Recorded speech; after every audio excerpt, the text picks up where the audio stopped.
మా ఊరు మలకవారపల్లిలో గణపతిని మెరుగుని తీస్తూ నిమజ్జనాన్ని తీసుకుని వెళ్తున్నప్పుడు మా ఊరు వాళ్ళు అందరూ కూడా సంతోషంగా, ఆడవాళ్ళ నుంచి మగవాళ్ళ వరకు ప్రతి ఒక్కరు కూడా, పిల్లల నుంచి పెద్దల వరకు సంతోషంగా ఎంత పండగని ఎంత హ్యాపీగా జరుపుకున్నారో ఈ వీడియో చూసి మీరు కూడా ఇలాగే పండగలు జరుపుకోవాలని మా ఊరు లాగానే మీకు చెప్పదలుచుకుంటాను. ఎందుకంటే గన ఐకమత్యమే మహాబలం అన్నట్టు మా ఊరోళ్ళు అందరూ కూడా ఐకమత్యంగానే ఉంటారు.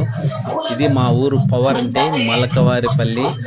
మీకు ఈ వీడియో ఏమైనా నచ్చినట్టయితే ఈ వీడియోని షేర్ చేయండి దయచేసి. ఏమండో మీరు ఏ ఊరు నుంచి చూస్తున్నారో ఈ మౌలాలికి కొంచెం మీ ఊరి పేరు పెట్టండి, నాకు కూడా సంతోషమవుతుంది దయచేసి.